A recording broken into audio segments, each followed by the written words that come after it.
Hi friends, ఈరోజైతే మేము tuna fish తెచ్చాము. సో 500 kg అన్నమాట. దీంట్లో high protein content, omega 3 fatty acids, vitamin B, B12, vitamin D పుష్కలంగా లభిస్తాయండి. సో ట్యూనా ఫిష్ను ముక్కలు చేసి ఫ్రెష్గా వాష్ చేసుకున్న తర్వాత ఇలా ఉంటుంది. సో ట్యూనా ఫిష్తో కర్రీ ఎలా చేయాలో చూపిస్తాను, చూడండి. ఫస్ట్ అయితే ఒక కడాయి తీసుకొని దాంట్లో ఒక 2 టేబుల్ స్పూన్ ఆయిల్ పోయండి.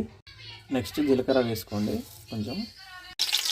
ఇలా సరిపడా కరివేపాకు వేసుకున్న తర్వాత తురిమిన 2 వెల్లిపాయలను ఇలా వేసేయండి. సో సరిపడినంత సాల్ట్, ఇక్కడైతే మేము పింక్ సాల్ట్ వాడుతున్నాం.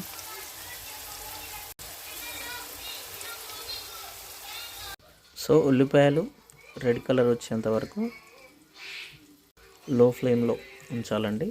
తర్వాత ఈలోపు టమాటాను పేస్ట్లా చేసి ఉంచాలి, ఒక 4 టమాటాలను. సో ఉల్లిపాయలు ఇలా మాగిన తర్వాత టమాటా పేస్ట్ను యాడ్ చేయండి.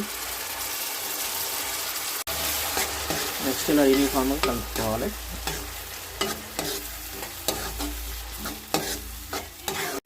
తర్వాత ఒక చిటికెడు పసుపు యాడ్ చేసుకోండి. ఇలా దాన్ని యూనిఫామ్గా కలిపేసేయండి.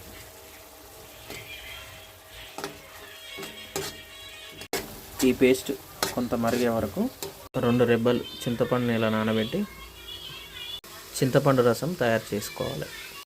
తర్వాత అల్లం వెల్లుల్లి పేస్ట్ తగినంత యాడ్ చేసుకోండి.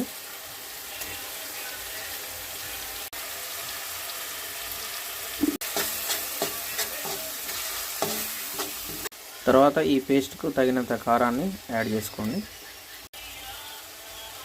మేమైతే 2 స్పూన్ల కారం వేసాము. తర్వాత ఈ పేస్ట్కు ట్యూనా చేప ముక్కలను వేసుకోండి.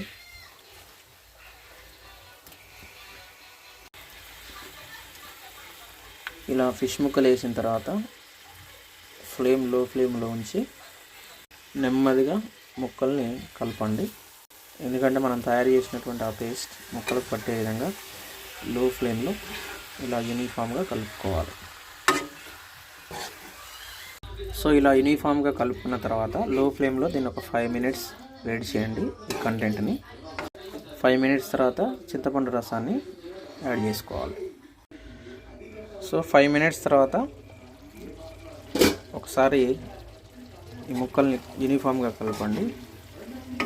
సో ఇలా చింతపండు రసాన్ని యాడ్ చేసుకొని ఒక 5 minutes మళ్ళీ హై ఫ్లేమ్లో వేడి చేయండి. లాస్ట్లో ఒక స్పూన్ జీలకర్ర మెంతి పిండి,